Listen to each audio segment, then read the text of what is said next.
नमस्कार. मी गणेश तुकाराम शिंदे आपणा सर्वांचं आपल्या अण्णा या यूट्यूब चॅनलवर सहर्ष स्वागत करतो. मराठ्यांना ओबीसीतून आरक्षण मिळावं या मागणीसाठी 29 ऑगस्टपासून मुंबई येथील आझाद मैदानावर उपोषणाला बसलेल्या मराठा संघर्ष योद्धा मनोज जरांगे पाटील यांच्या उपोषणाचा आज 5वा दिवस सुरू झालेला आहे. आणि साहजिकच मनोज जरांगे पाटील यांची प्रकृती खालावली आहे.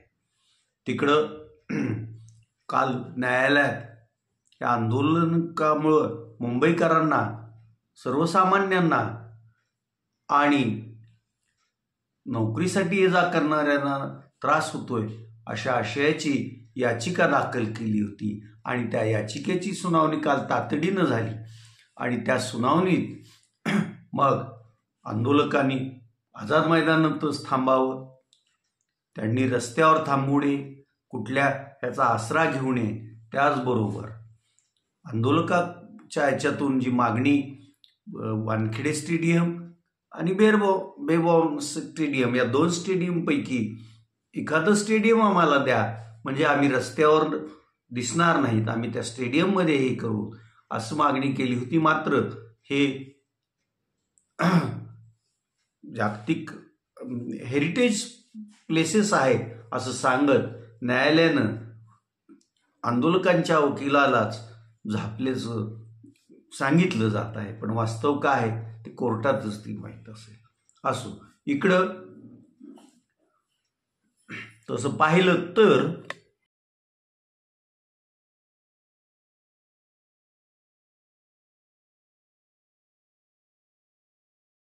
सरकार तुम्ही हॉटेल बंद केले, पण आमच्या वर्गाच्या लेकराने बघा गावाकडून मिरची ठेचा आणलाय, लोणचं आणले, भाकरी आणली. अरे जोपर्यंत मराठ्यांच्या लेकरामध्ये जिगर आहे, धमका, तोपर्यंत अरे आमचे बांधव सोडा, मुंबईला जगवायची ताकद मराठ्यामध्ये आहे. एक मराठा, एक मराठा, एक मराठा. हे आपले बांधव आहेत धाराशिवची गाजलेला ठेचा आणि भाकर आणि लोणचं घेऊन आले. आता जास्त ठोकून बसायचं. महाराष्ट्रातल्या शेतकरी कुणबी जनतेचं ज्यावेळेस पाठबळ मिळतं त्यावेळेस एखाद्या पक्षाची सत्ता मुंबईत येते, म्हणजे राज्यावर येते, हे विसरून जाणारे राज्यकर्ते असल्यामुळं ह्या कुणबी बिचाऱ्या गरीब मराठा समाजाची हालापेष्टा सध्या सुरू असल्याचं दिसतंय. आणि हे ज्यांना सहन होत नाही ते आपलं जीवन पण संपवत आहेत. तर तिकडं हेच राज्यकर्ते गौतम अदानी सारख्या एखाद्या उद्योगपतीला अशा काही पायघड्या घालतात की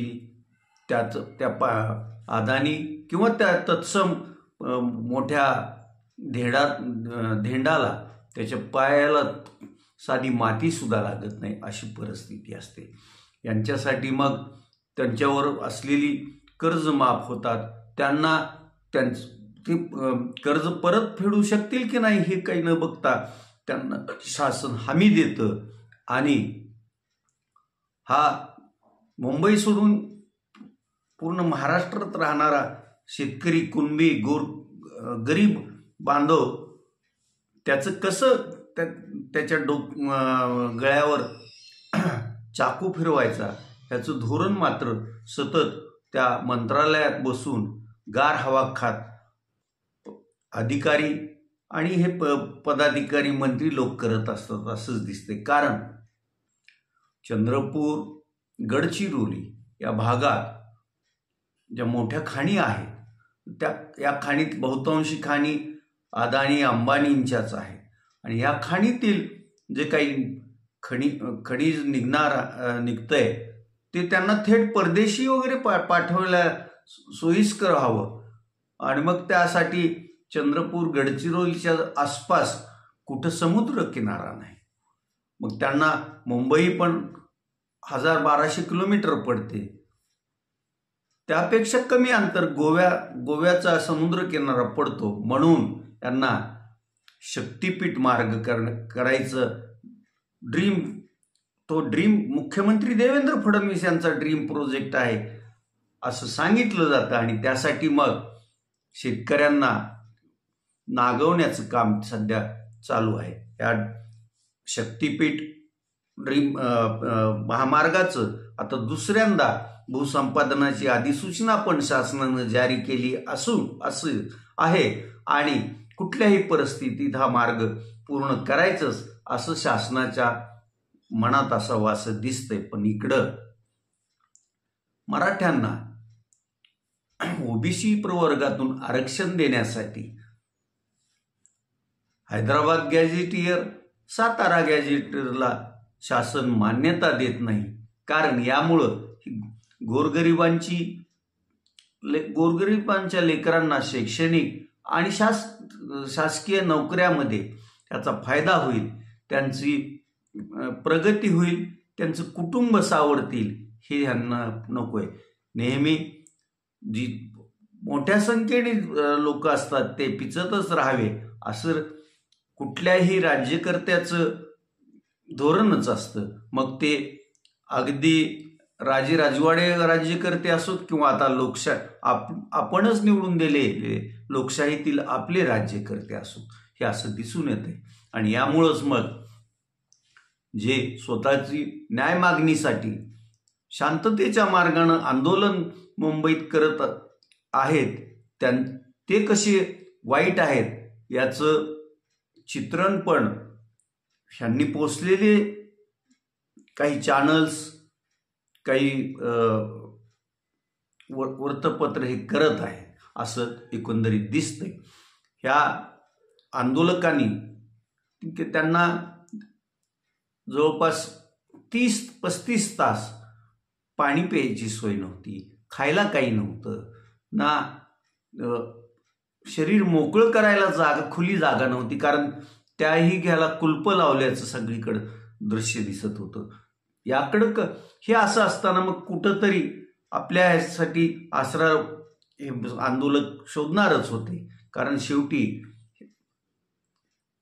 आपल्या मागण्या मान्य होईपर्यंत मुंबईत थांबायचे असं ठरलेलं असल्यामुळं त्यांनी ते मग असंख्य आंदोलकांनी छत्रपती शिवाजी टर्मिनस रेल्वे स्टेशनचा आसरा घेतला, कुणी BMCचा, कुणी मग जहांगीर आर्ट गॅलरीच्या पायऱ्यावर बसून आपला वेळ घालवायचा प्रयत्न केला, कोणी आर्ट गॅलरीच्या दालनात पण जाऊन थोडा वेळ असं चित्राकडे लक्ष दिलं असेल आणि थांबले असतील. तर जिथं शेअर मार्केट आहे त्या शेअर मार्केटचा बैल आपल्या बैलासारखा दिसतो का हेही पाहण्याचं त्यांनी ही केलं असेल. कारण का जसं जे सुशिक्षित उच्चभ्रू आणि याच जनतेच्या जीवावर निवडून आलेले आणि आता राज्यकर्ते झालेले त्या आंदोलकांना अडाणी आहेत, खेडूत आहेत असं म्हणून हिणवतात, त्यांना हे कळणं गरजेचं होतं. पण त्यांना ना घाम फुटला ना काय, 3-4 दिवस सुट्ट्या होत्या त्यामुळं त्यांनी याकडे दुर्लक्ष केलं. आणि ज्यावेळेस आठवड्याचा काल पहिला दिवस सोमवार होता की आपल्या पिद्यांना हायकोर्टात याचिका दाखल करायला लावली आणि ही याचिका पण हायकोर्टानं तात्काळ सुनावणीला घेतली आणि दुपारी काल 1:30ला त्याची सुनावणी झाली. आजही दुपारी 3 वाजता या याचिकेवर सुनावणी होणार आहे. पण त्या न्यायमूर्तींनी सरकारला पण जसं आंदोलकांना हे केलंय तसं सरकारलाही सांगितलंय आझाद मैदानात जे काही 5,000 लोकांसाठीची परवानगी आहे ते 5,000 आंदोलक तिथं असतील, त्यांच्या आरोग्याची आणि त्यांच्या खाण्यापिण्याची व्यवस्था सरकारनं करायची आहे असा आदेशच कोर्टानं दिल्यात जमा आहे. तर आंदोलकांनाही तुम्ही दक्षिण मुंबईतील रस्ते मोकळे करा असं सुचवलेलं आहे. त्यामुळं काल मराठा संघर्ष योद्धा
मनोज जरांगे पाटील यांनी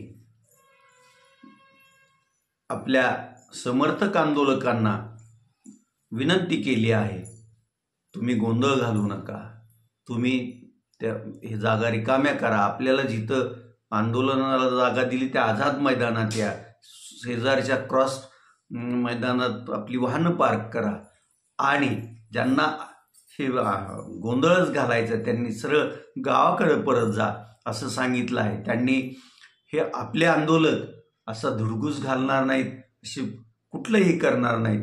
या आंदोलनात अपप्रवृत्तींनी शिरकाव केला आहे आणि त्यांच्याकडूनच हे प्रकार घडत आहेत, आणि तेच बरोबर सरकार आणि याचिकाकर्त्यांना दिसत असावे आणि ते न्यायालयासमोर मांडत आहेत. त्यामुळं हकनाक आपली बदनामी होत आहे.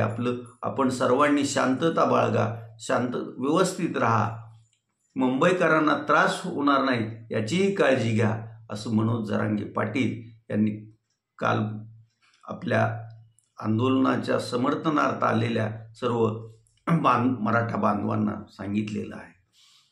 आता सलग उपोषणाचा 5वा दिवस आहे. कालपासून तर मनोज जरांगे पाटील यांनी पाणीही पिणं बंद केलं आहे, त्यामुळं साहजिकच त्यांची प्रकृती खालावली आहे. आज सकाळी ज्यावेळेस डॉक्टरांचं पथक त्यांची वैद्यकीय तपासणी करायला गेलं तर त्यांनी त्या तपासणीला पण नकार दिल्याचं वृत्त आहे. आता शासनानंच आपण ज्यांच्या जीवावर गावाकडून मुंबई गाठतो आणि इथं सत्ताधारी होतो त्यांच्या जीवाकडं लक्ष द्यावं, लवकरात लवकर या आंदोलनावर योग्य असा तोडगा काढावा, हीच समस्त महाराष्ट्रातील जनतेची इच्छा आहे. आपण इथंच थांबूया. आपण आपल्या अण्णा हे यूट्यूब चॅनल सबस्क्राईब करा, लाईक करा आणि कमेंट्स पण नोंदवा.